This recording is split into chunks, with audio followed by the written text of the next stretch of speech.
Pode começar. Então, boa noite a todos. Eu quero agradecer aqui o convite do Fernando Fratani, um amigo de longa data, né, para falar um pouquinho sobre a arte e a ciência da meditação. E eu escolhi como tema exatamente isso. Ou seja, a minha pergunta é: o que é meditação? É sobre isso que eu queria discutir um pouco. Eu sei que é um tópico ao mesmo tempo simples e complexo, né?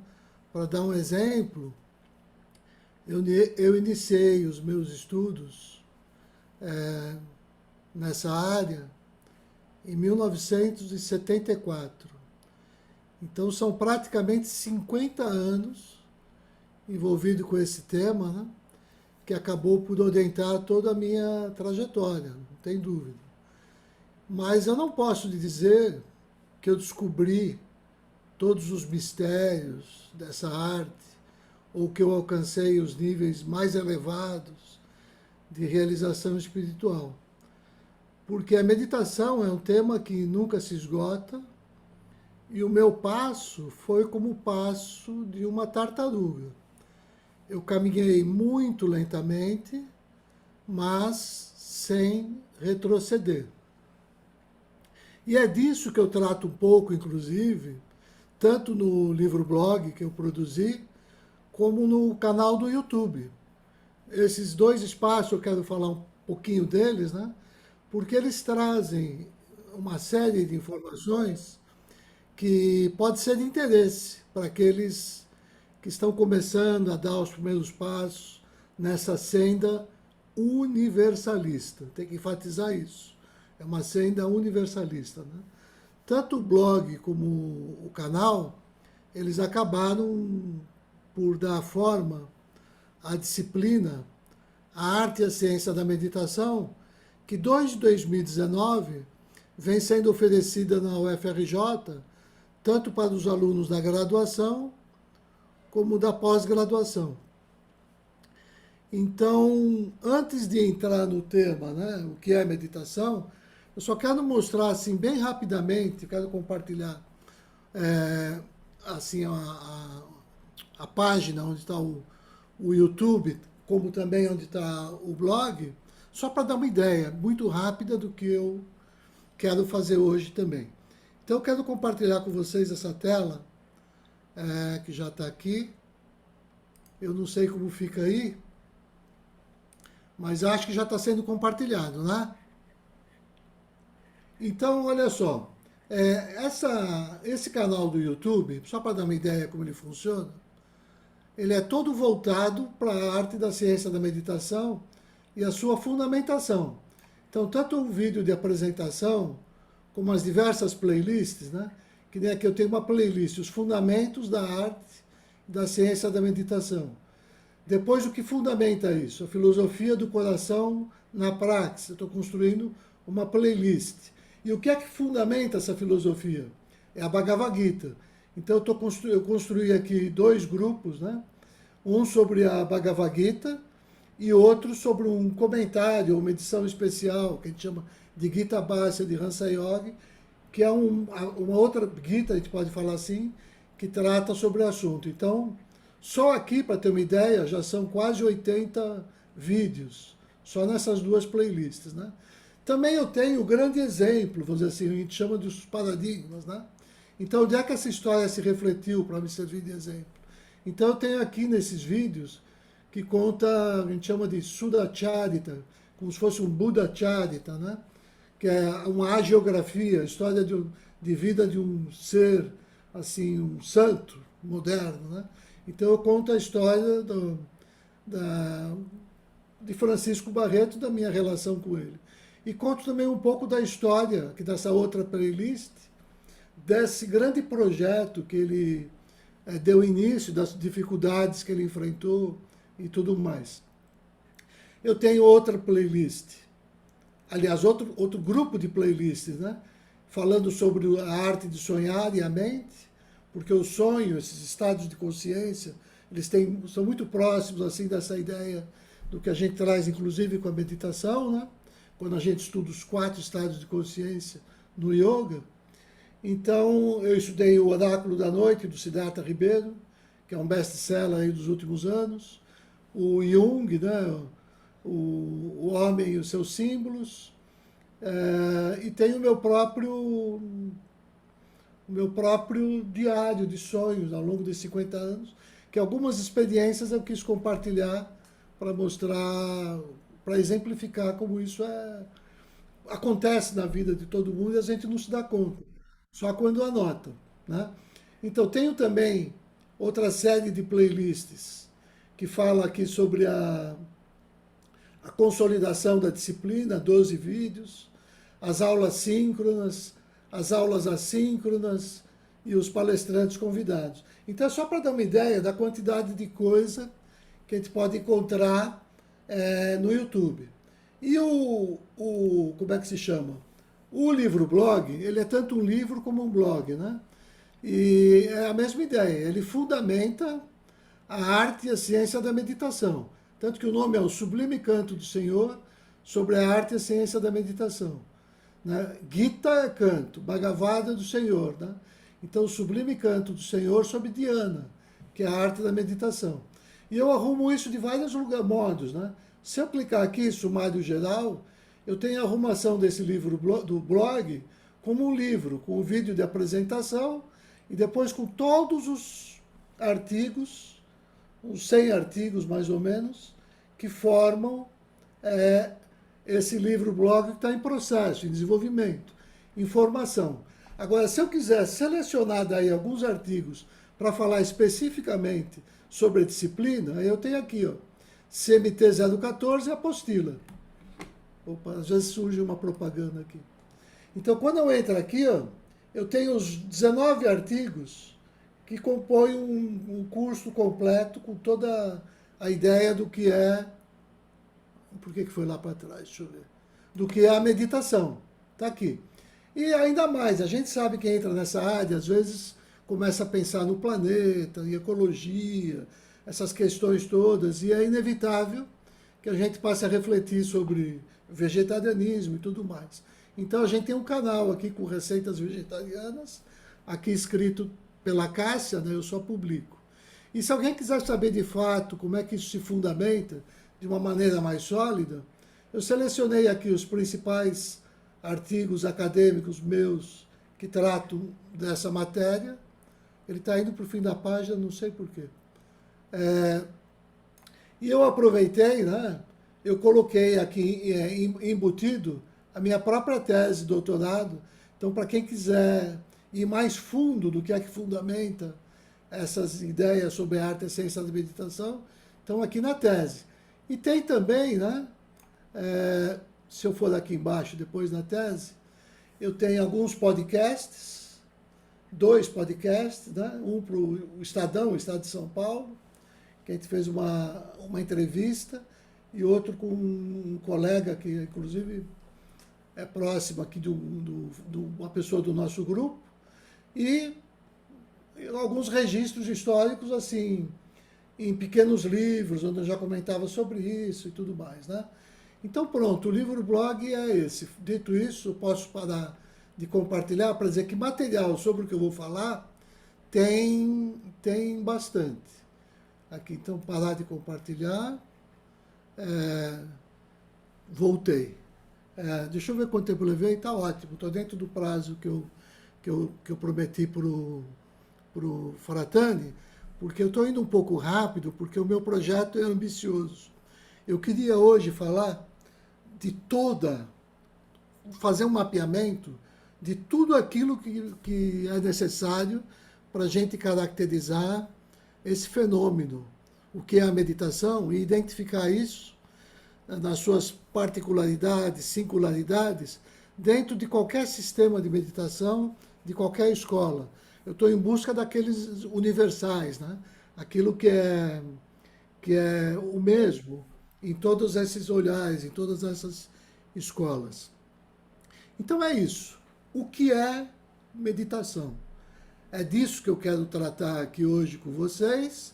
E no final, sobrando um tempinho, eu quero fazer uma pequena prática diferente.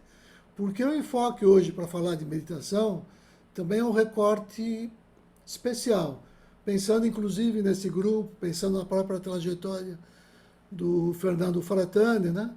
E pensando na nossa tradição, do país, do Brasil, né? Que é um país cristão. Então existe uma meditação cristã e eu quero inclusive falar de como ela é próxima disso que a gente vai apresentar aqui. Então, o que é a meditação, né? Como é que eu vou introduzir essa discussão sobre as origens e o desenvolvimento da arte, da ciência da meditação? Eu vou tomar como base de referência a reflexão feita por Krishna no texto da Bhagavad Gita, que eu imagino que as pessoas aqui tenham uma certa compreensão, conhecimento já desse texto, né? Esse texto faz uma reflexão sobre o Pranava Om, esse mantra Om que todo mundo conhece. Às vezes eu escrevo OM e às vezes AUM, na forma analítica, na forma sintética. Quando eu penso nessa forma analítica, né, eu posso já daqui tirar a arte e a ciência da meditação. Lembrando que o A, né, que a gente vai ver daqui a pouco, está expresso numa metáfora dos dois pássaros, daqui a pouco eu vou falar disso, mas o A, ele já representa um desses pássaros, que é o que expressa o Ser Supremo em nós. O U expressa o outro pássaro, né? Que é o ser encarnado. E o M é essa relação simultânea, a gente chama de Shakti, energia, que é essa relação simultânea de identidade e diferença entre ambos. É uma coisa que é ao mesmo tempo idêntica e diferente. É uma lógica da contradição que eu preciso para trabalhar isso, uma lógica dialética, né? Então, essa é a ideia do A-U-M. E isso é tratado na Gita.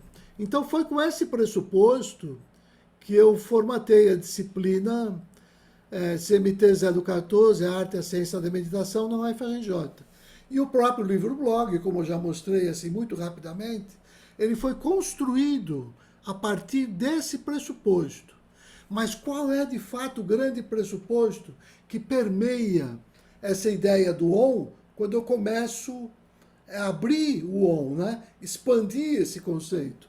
Então eu posso expandir isso em 3 metáforas e 3 mantras principais, que eu vou falar muito rapidamente, porque o meu tema hoje é mais voltado para a meditação cristã. Mas eu quero mostrar esse universal, como ele se manifesta aqui, né? Primeira coisa, qual é o primeiro indício, qual é o primeiro registro na história da humanidade que eu tenho de alguma coisa que fale sobre a arte e a ciência da meditação? Eu ainda não encontrei, né, nenhum livro, nenhum material que fizesse esse estudo histórico e que levasse em conta tudo isso. Então eu comecei a rascunhar uma apostila, ainda que incompleta, mas para dar conta disso que não existe nada em nenhum lugar do mundo tratando desse assunto. E o primeiro registro que eu encontrei é essa metáfora dos 2 pássaros que aparece no Rig Veda e que eu menciono sempre nos vídeos, nas aulas, e que eu vou falar muito rapidamente aqui para dar uma ideia. Que é o seguinte, a metáfora diz o seguinte: 2 pássaros habitam na mesma árvore. Um observa em silêncio e o outro se alimenta dos frutos. Bom, eu tenho que ser mais rápido hoje, então eu vou dizer.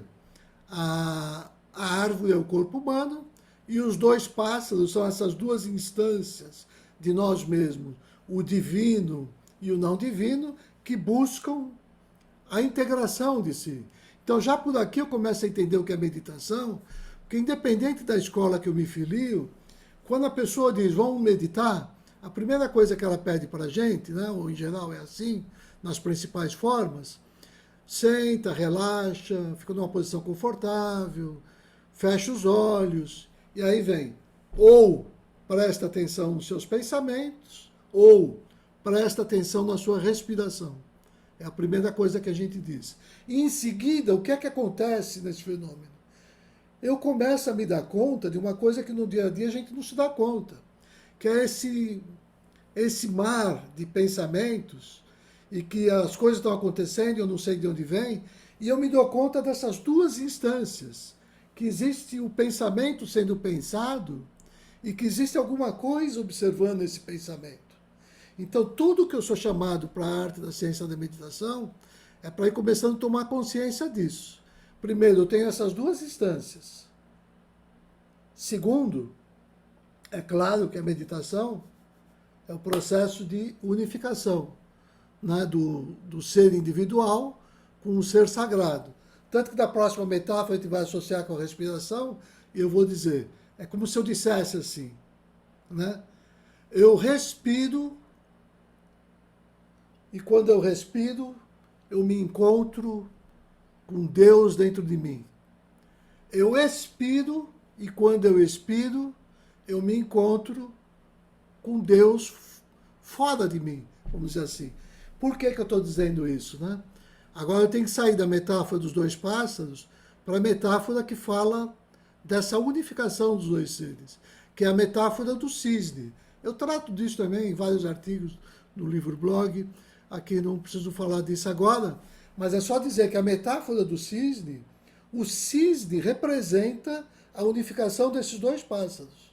O ser unificado é o cisne nadando nas águas tranquilas do lago da mente, serenada.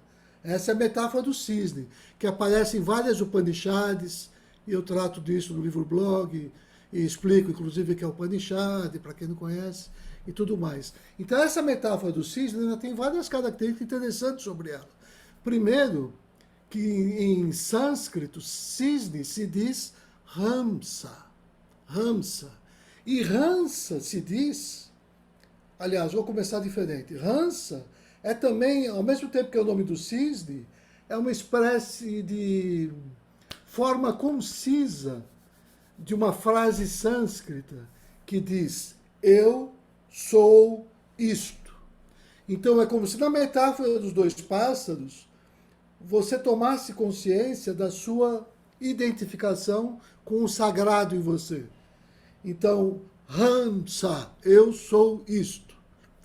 Ahamsa, aham, eu, saha, isto. Né? Então, eu sou isto. Agora, o mais interessante é que esse som Hamsa, ele é um som onomatopeico do processo da respiração. Então, quando eu respiro, é quase como se eu ouvisse esse som.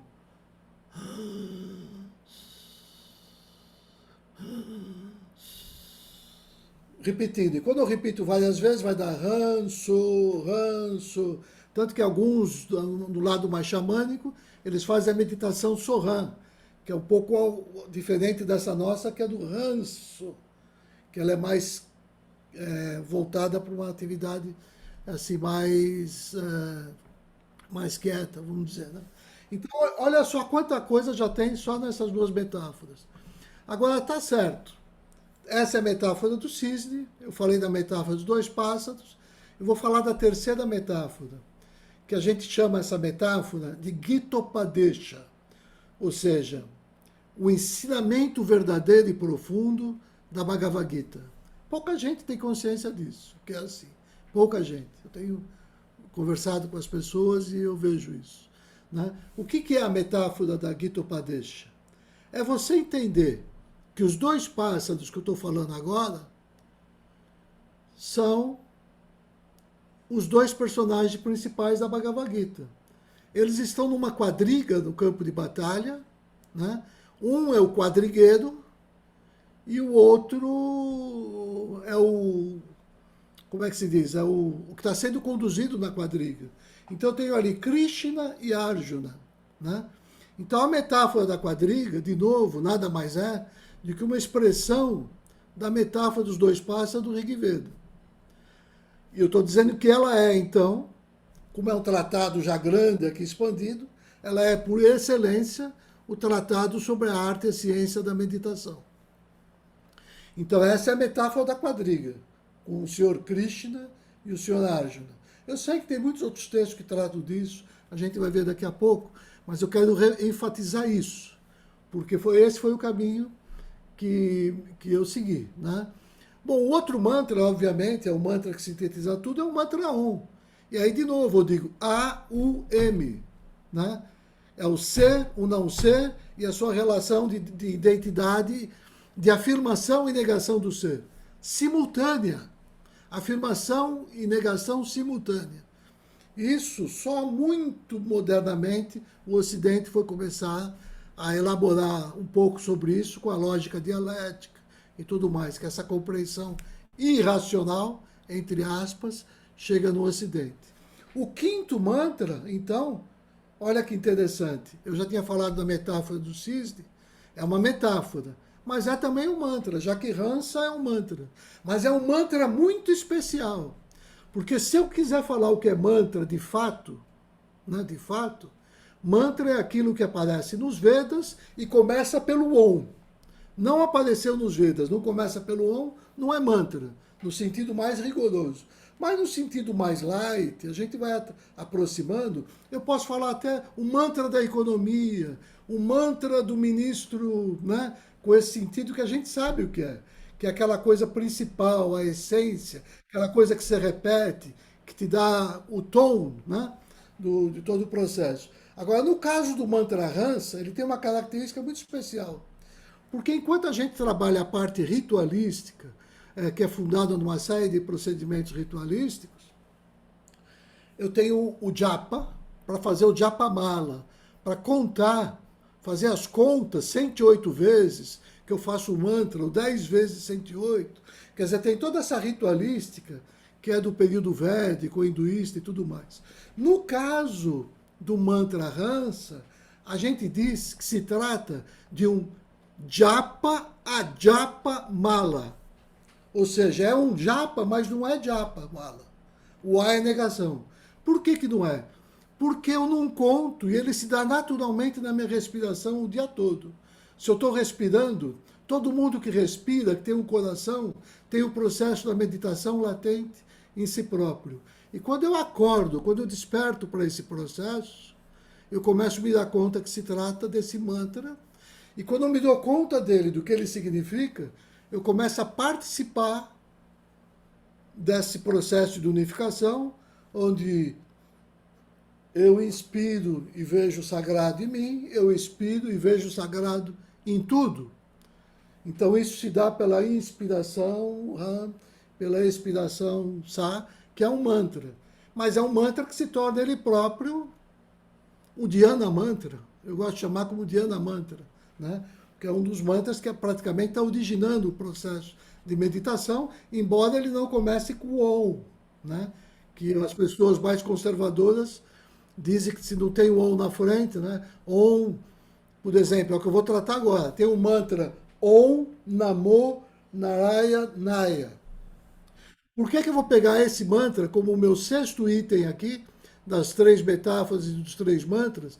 Eu escolhi o mantra Om, o mantra Hansa e o mantra Om Namo Narayana para definir a arte e a ciência da meditação. Quem for no Google, e esse é o problema de tudo, né? Você não vai achar nada disso. Obviamente que não, né? Se for procurar lá Om Namo Narayana, né? É como se fosse um mantra de reverência ao Senhor Narayana. E quem é o Senhor Narayana? É o Deus das águas. Já perdeu tudo.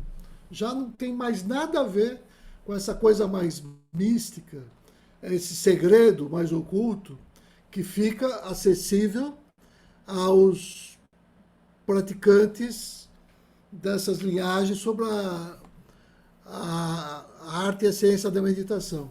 Por quê? O que quer dizer o mantra Om Namo Narayana? Bom, eu me rendo a Narayana. Agora, quem é Narayana? Narayana, quem acompanha os estudos sobre a Bhagavad Gita, sabe que é um dos nomes do Senhor Krishna, enquanto representante dessa divindade cósmica que também se diz Narayana. Então, Om Namo Narayana quer dizer, eu me rendo a essa consciência superior que é Krishna, que é a divindade externa. Quem está fazendo essa rendição?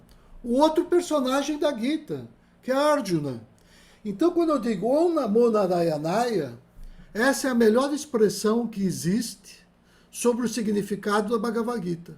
Pouca gente sabe disso quando faz estudos, inclusive sobre o mantra Om Namo Narayanaya. Está aí a essência da arte da ciência da meditação, uma vez que essa essência está traduzida na Bhagavad Gita.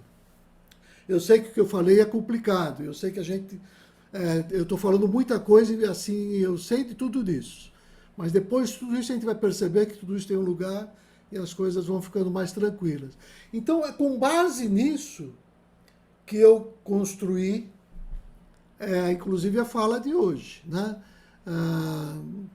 Eu tenho que levar em conta, agora eu vou começar a aproximar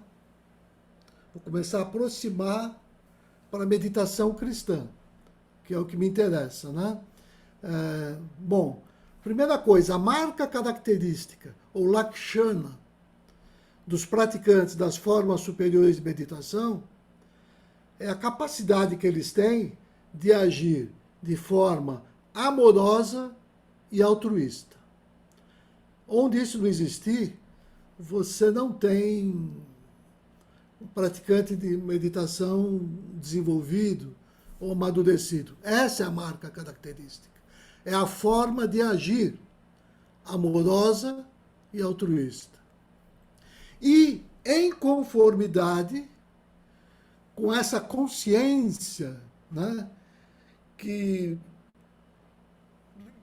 se manifesta em cada cultura sobre o que é que representa a verdade e a justiça.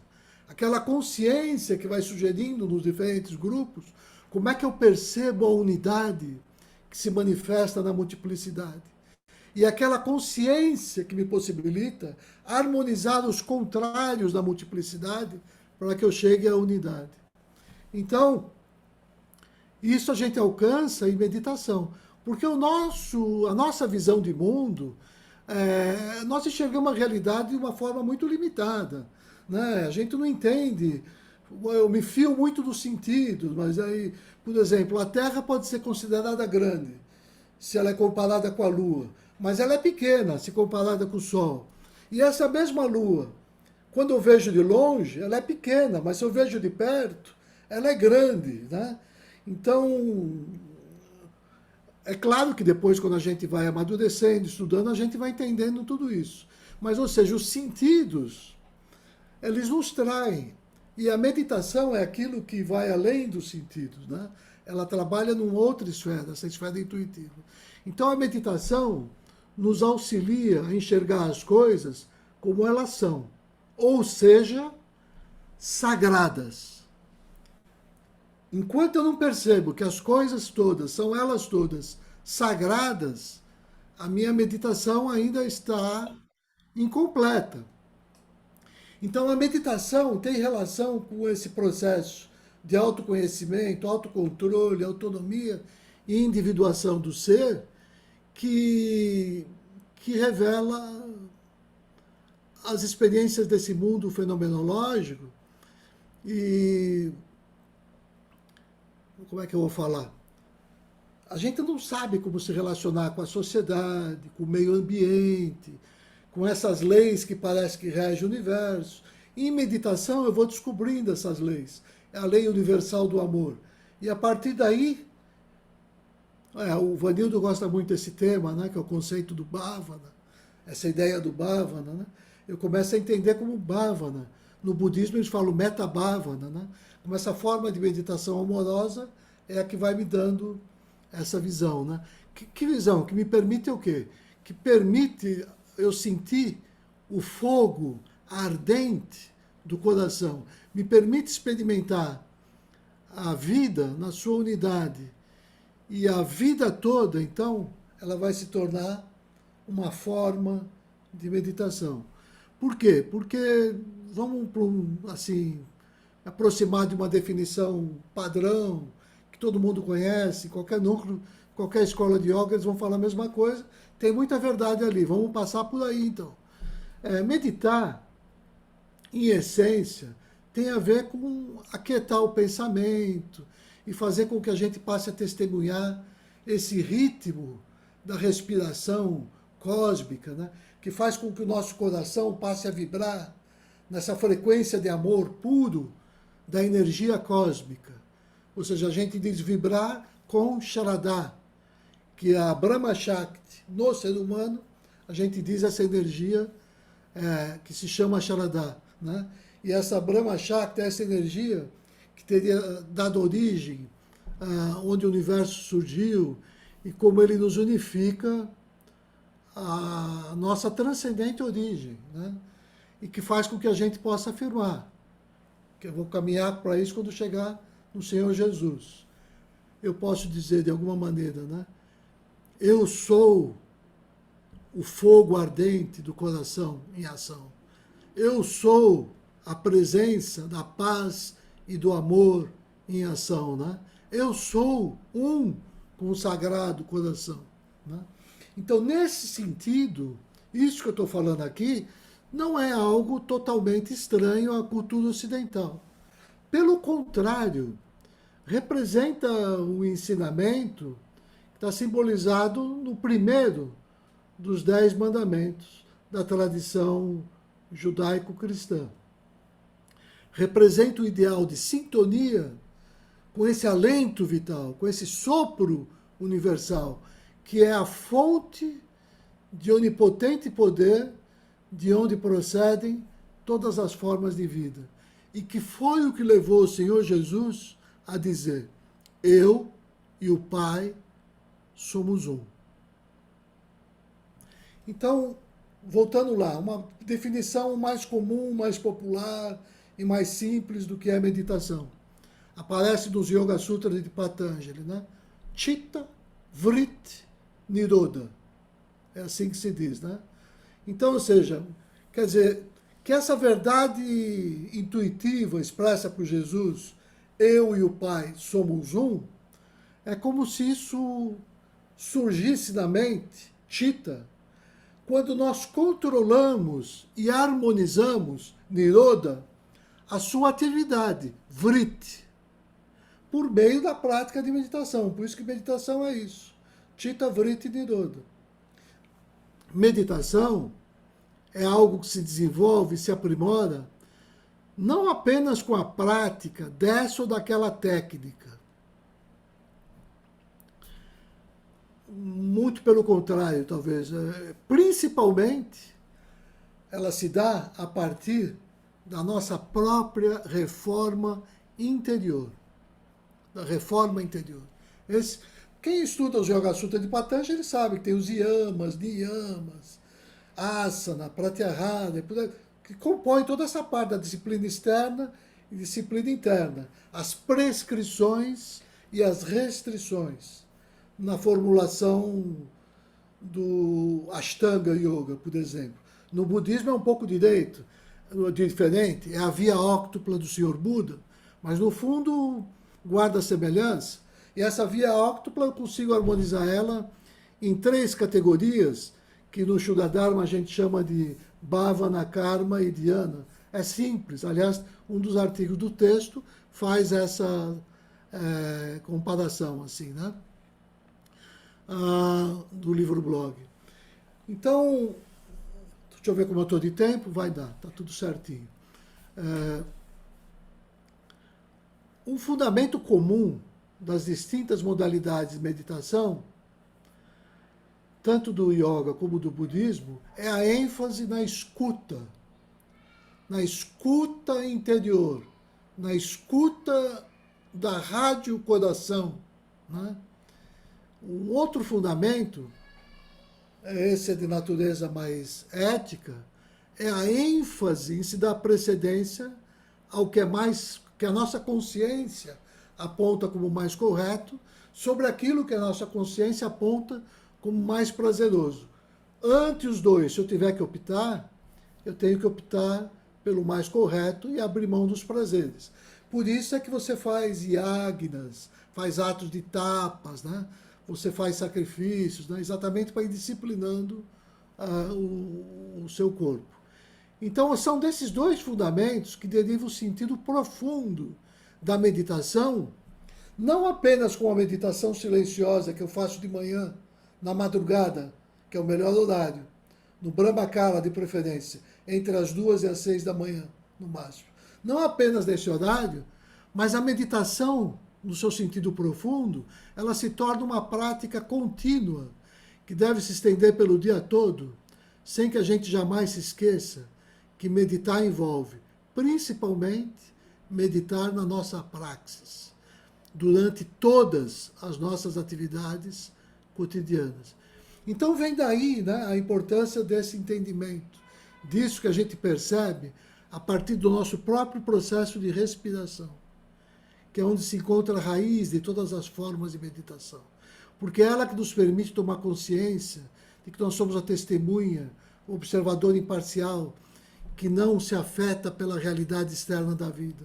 Quando eu digo Hans, eu começo a me dar conta que estou inspiro Deus, ou dou conta de Deus dentro de mim, e quando expiro, dou conta de que tudo é Deus. Né? Então é isso. Embora a meditação seja, por excelência, uma atividade individual, como eu enfatizei até aqui, né? Nós temos que ter em conta que as práticas realizadas de forma coletiva, elas atendem os iniciantes e aqueles com dificuldades para encontrar tempo e motivação, né, para as suas práticas individuais. Daí a importância do Sangha no budismo, que chama comunidade, é uma das 3 joias do budismo, né? A importância dos ashrams, que são comuns, né, nos diversos núcleos de quem estuda o Vedanta, o hinduísmo, a Bhagavad Gita, e dos núcleos de estudos, como esse que a gente está aqui agora. Porque as práticas coletivas, elas, além de serem inclusivas e celebrarem o acolhimento e a diversidade, elas motivam e fortalecem seus membros. Por quê? Porque a gente forma uma egrégora. E o poder dessa egrégora, o próprio Senhor Jesus também dizia, né? Onde 2 ou mais se reunirem em meu nome, ali eu me manifesto. Então, feito tudo isso, eu quero caminhar agora para a meditação cristã e fazer uma pequena prática de meditação.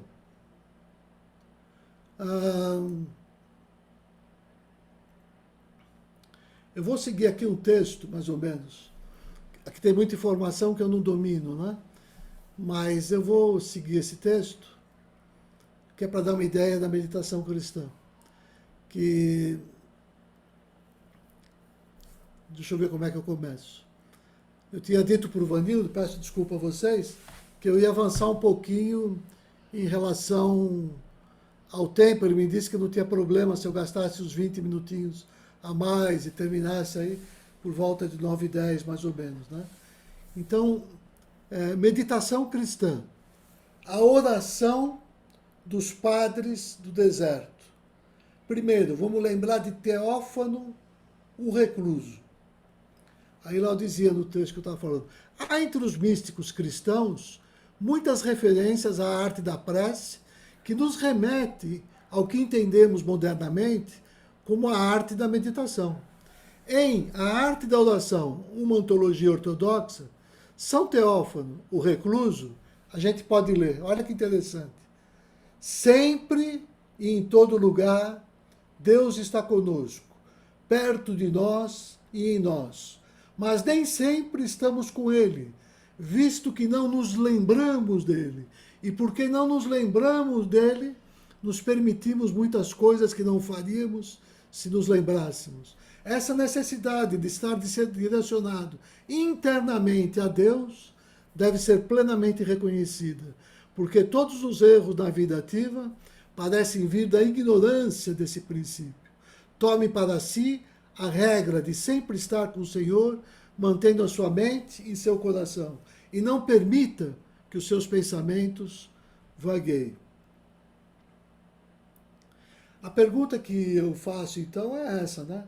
Como é que a gente pode viver nesse constante estado de comunhão, que é quase que a mesma coisa que de meditação, né? e assim a gente vai se aproximando, né, de nós mesmos, dessa essência real, que a um só tempo está presente em nós, em todas as coisas, e transcende também todas as coisas, né? Então, vamos lá, como é que eles faziam, esses cristãos da Idade Média, né? Tinha o que eles chamavam de oração do coração. Eu vejo assim. Então, diante de qualquer pensamento, o ser humano sempre tem várias possibilidades. Resistir a eles ou alimentá-los.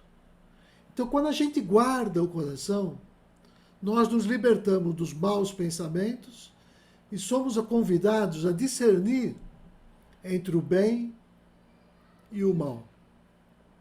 Então, baseado nessa passagem de Mateus, quando orares, entra no teu aposento e fechando a tua porta, ora a teu pai em segredo, e teu pai que vem em segredo te recompensará publicamente. Baseada aí, daí nasce a meditação cristã, que se orienta por aquilo que os católicos chamam de exicasmo, ou seja, esse modo da gente se retirar para o interior de si mesmo, fazendo cessar os sentidos com o objetivo de alcançar a comunhão com Deus. Ora, isso existe no catolicismo.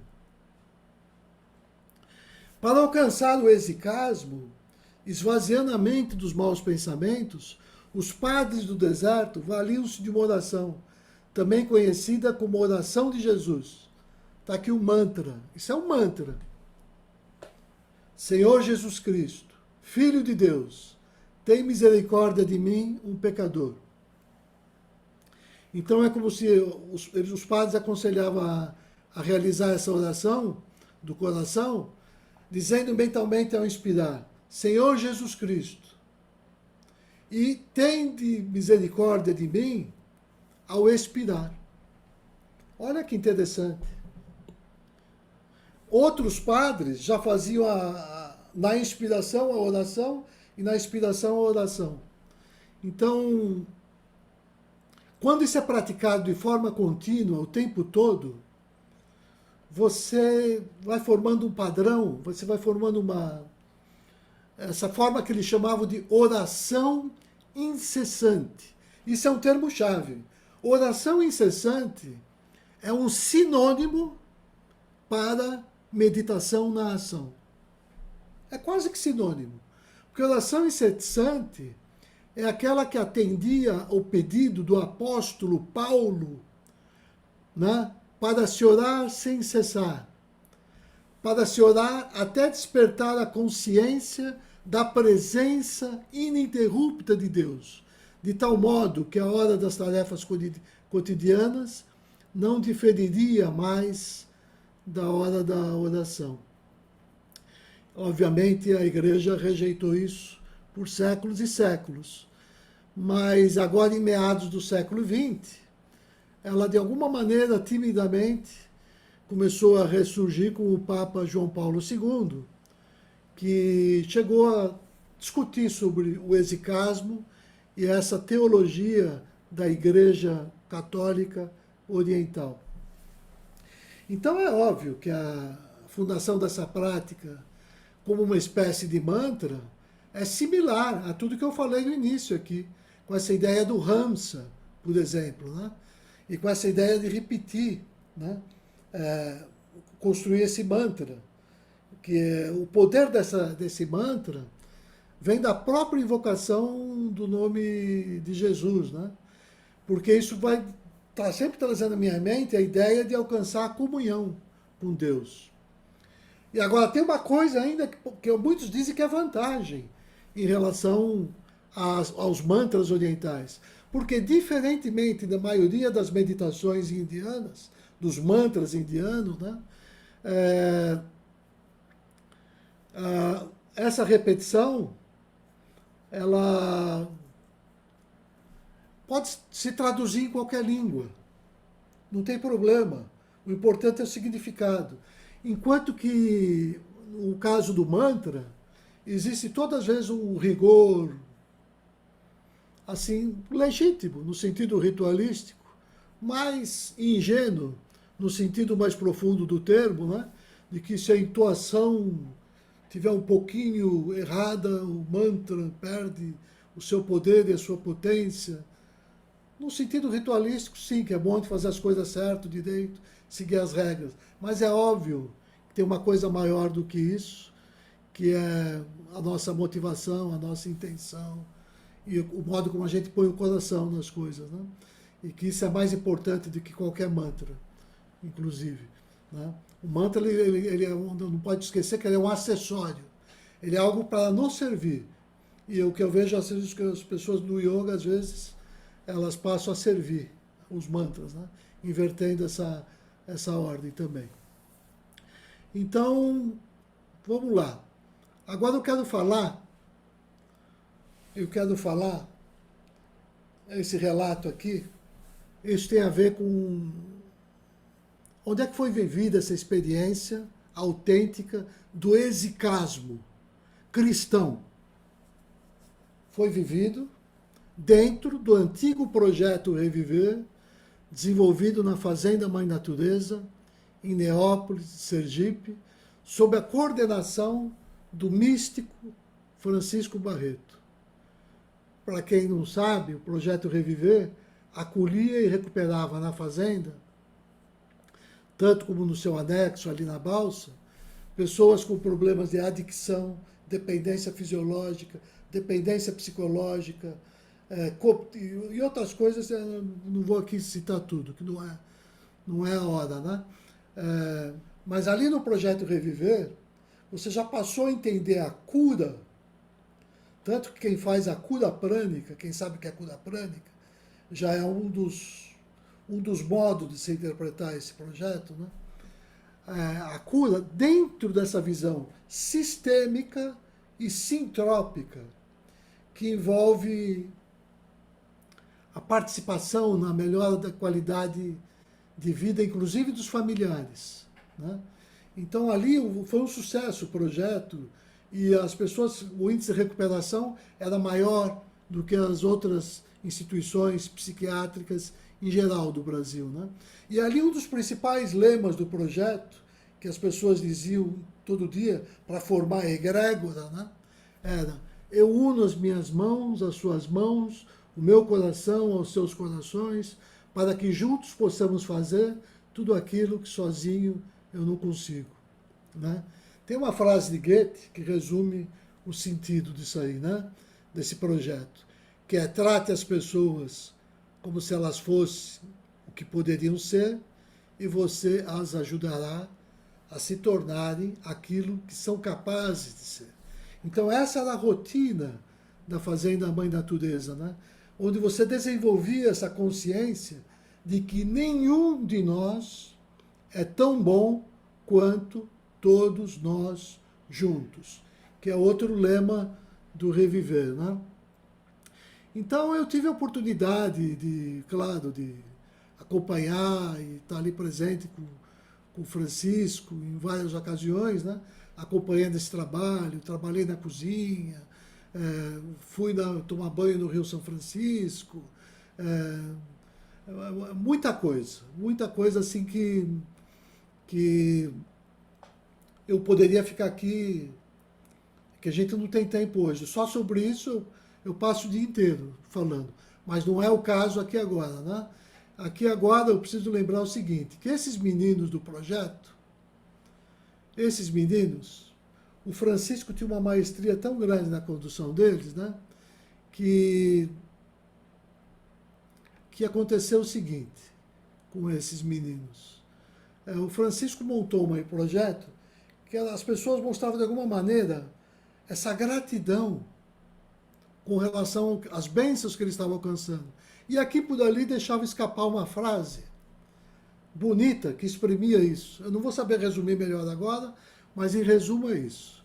E uma outra pessoa, dos próprios meninos, eles resolveram ir coletando essas frases, né? E a coletânea dessas frases gerou uma tal coisa que quando eu me concentro nessa tal coisa, as palavras, apesar de serem muitas, e a minha mente parecer que está cheia de coisa, a minha outra mente que produz pensamento inútil, ela silencia para ouvir essa outra que está recebendo esses pensamentos, e nessa hora eu começo a entrar nesse processo que me aproxima da meditação. Ou seja, funciona como um mantra, que o papel do mantra é esse, é harmonizar a mente. Porque quando o mantra está sendo repetido, você não tem chance de ficar formulando outros pensamentos. Então a tua mente também vai se acalmando, né?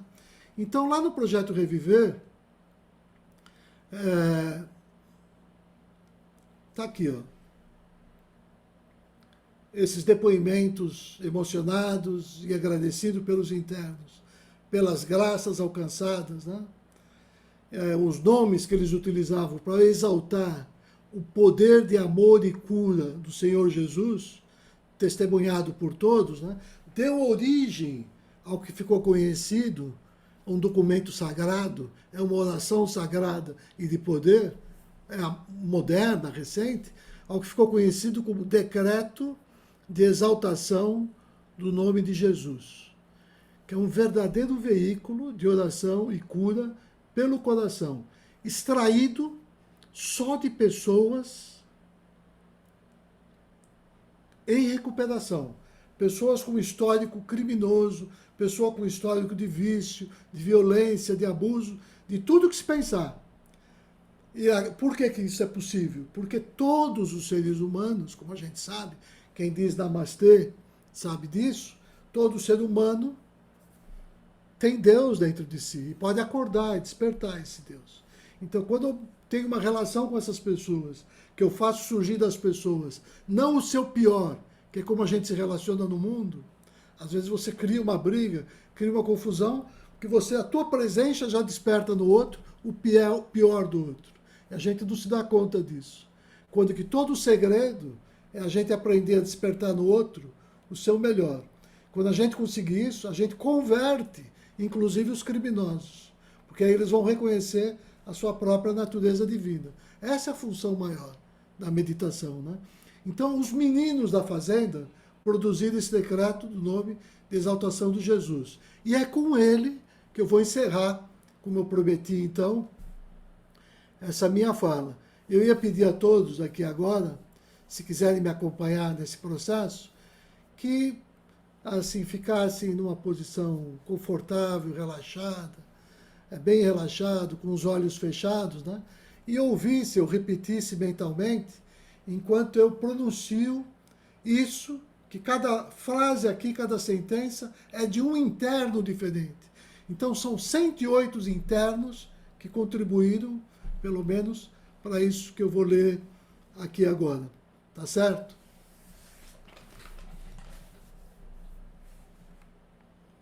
Então, decreto de exaltação do nome de Jesus. Jesus, Senhor da libertação. Jesus, luz do mundo. Jesus, divino servidor. Jesus, propagador da paz e do amor. Jesus, mestre da harmonia. Jesus, fonte de misericórdia. Jesus, expressão límpida da verdade. Jesus, puro amor. Jesus, mensageiro da luz. Jesus, caminho para a vida eterna. Jesus, redentor do mundo. Jesus, juiz da reta justiça. Jesus, fomentador da simplicidade. Jesus, bálsamo do mundo. Jesus, esperança viva.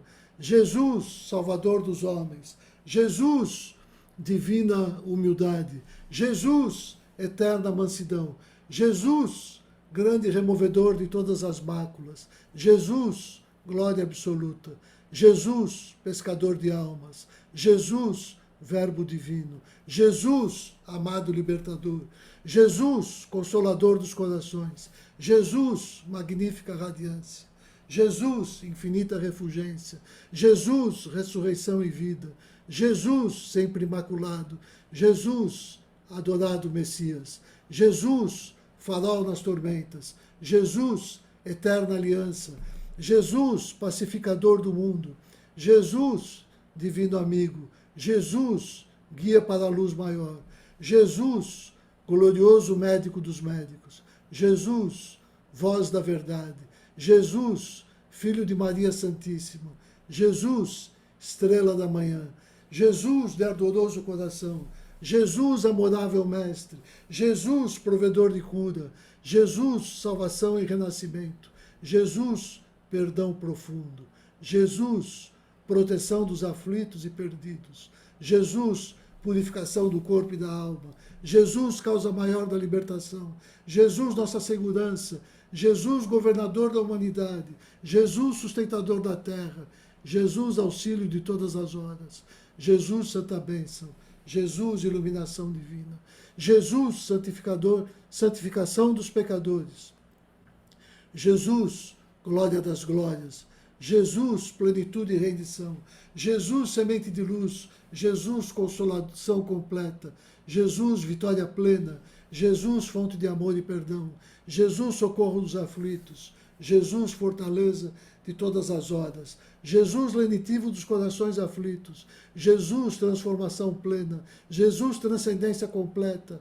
Jesus, advogado supremo. Jesus, jugo suave. Jesus, libertador da imperfeição. Jesus, guardião divino. Jesus, multiplicador da fé. Jesus, pão da vida. Jesus, Filho do Altíssimo. Jesus, glória suprema. Jesus, luz dos corações. Jesus, irmão amado. Jesus, fonte de mansidão. Jesus, divino companheiro. Jesus, divina provisão. Jesus, fonte de sabedoria. Jesus, altar das divinas oferendas. Jesus, sempre misericordioso. Jesus, do Sagrado Coração. Jesus, eterna compaixão. Jesus, porto seguro. Jesus, benéfica felicidade. Jesus, resplendor do coração. Jesus, magnífico poder. Jesus, suprema inteligência. Jesus, propiciador da justação. Jesus, libertador das almas. Jesus, outorgador da realização. Jesus, morador do coração. Jesus, desatador dos nós. Jesus, energia puríssima. Jesus, fomentador da paz. Jesus, digno de eterna confiança. Jesus, semeador de compaixão. Jesus, doador de prosperidade. Jesus, refúgio de todos os seres. Jesus, de transcendente natureza. Jesus, excelsa divindade. Jesus, portador de graças.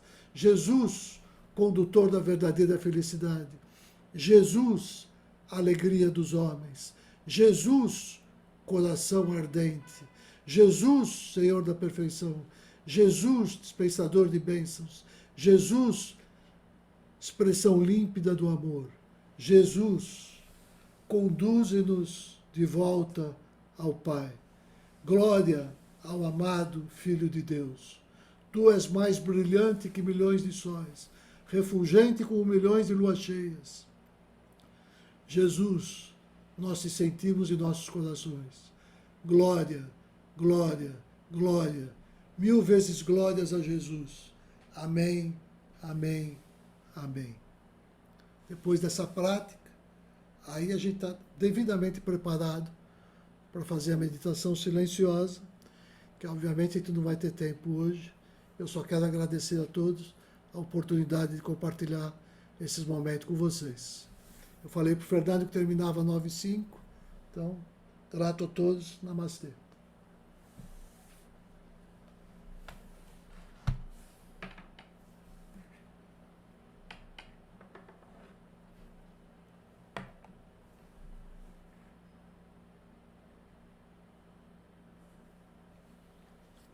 Gabriela, tudo bem?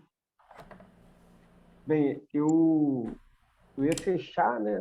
Pedir para ela fechar logo no Rubens, mas eu queria agradecer, né? Não posso deixar de agradecer o Rubens aí pelo estudo, pelo que ele trouxe para a gente, né? E o objetivo foi alcançado, tá, Rubens? Você fica tranquilo, o objetivo foi alcançado, a gente está gatinhando nesse projeto nosso, alguns encontros nós já tivemos, né? Mas abrimos o ano com as suas palavras, o seu estudo, e que com certeza, né, vai marcar muito.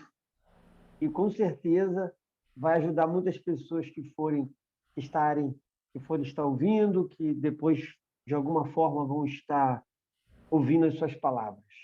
Então, do fundo do meu coração, a gratidão em nome da Associação Retornando às Raízes, ARAR, e o nosso objetivo é esse, não é? É retornar às raízes. E o mais importante de tudo, nessa grande árvore da vida, quando a gente montou a ARAR, foi isso, né?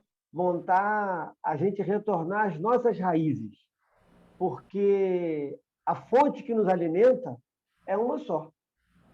Essa raiz divina é uma só. Então, quando a gente montou nossa associação, a gente montou com esse propósito, né? Nos ajudar e ajudar as pessoas que estão à nossa volta a retornar às suas raízes. Então, eu te agradeço muito por compartilhar esses conhecimentos e estar dando a gente a certeza, né, de que estamos no caminho. Estamos buscando, como um filho pródigo, esse retorno a essa casa do Pai. E como você tão bem colocou, né, a gente definitivamente vamos chegando à conclusão que essa casa do Pai não está fora de nós, ela habita nós, ela, na verdade, somos nós. Então, o nosso agradecimento pelo seu trabalho, por toda a contribuição que você está dando a esse planeta, por toda a contribuição que você está dando a esse projeto, e te agradecer do fundo do meu coração, porque fiquei feliz quando você aceitou abrir o nosso trabalho, e eu que conheço a sua caminhada, fico aqui também para poder dizer para as pessoas que eu conheci esse projeto que o Rubens falou, lá em Sergipe, e hoje a gente tem certeza, sim, é possível. É possível. Não é? Tudo que o Rubens falou eu vivenciei e é uma verdade. É uma verdade. Quando ele começa a falar de Jesus, eu me reportei lá, é como se eu estivesse ouvindo da boca de cada um daquele que eu conheci essas palavras que Rubens falou. E que eu tenho certeza que quando cada um falava Jesus, não é?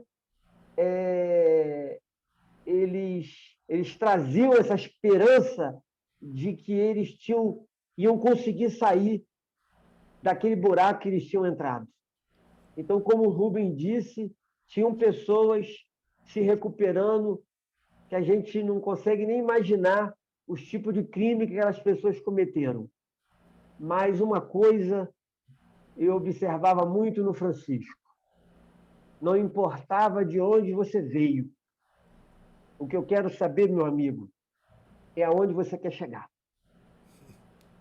E é isso que eu acho que a gente, na nossa vida, tem de cada vez mais. O acolher é isso. Acolher não é julgar. Acolher não importa de onde a pessoa veio. O que importa, aonde ela quer chegar. E isso, ela podia nem ter ideia onde ela queria chegar, mas ela estava cansada da vida que ela estava tendo. E quando o Francisco permitia com que eles falassem esse mantra Jesus, aí a gente não tem dúvida. Acendia dentro desse homem, dentro dessas pessoas, uma esperança, uma motivação para eles continuarem a viver e se encontrarem. Afinal de contas, não importa de onde eu vim, mas eu quero aqui encontrar aonde eu quero chegar. Então, que o Pai nos abençoe, que o nosso amigo Francisco de Assis e o nosso amigo Francisco Barreto, que foi o grande mentor dessa ideia, possa estar nesse momento nos abençoando, nos envolvendo e trazendo para todos nós a certeza de que é possível. De que concretamente é possível. Não é um sonho. O Brasil, ele já é o coração do mundo pátria do Evangelho. Ele não vai ser, ele já é esse coração do mundo pátria do Evangelho. É só a gente trazer o nosso coração para onde está o nosso tesouro. Então, se o nosso coração não enxerga isso, a gente tem que rever o nosso coração, o nosso tesouro. Porque projetos como esse só nos dá uma certeza, não é? Que aqui já se pratica o evangelho. Aqui já tem um foco de luz grande, esperando que a gente entre nessa grande fogueira da vida e que possa também se permitir esse incêndio de um Francisco Barreto fazer parte também desse incêndio interior de todos nós. Que o Pai nos abençoe.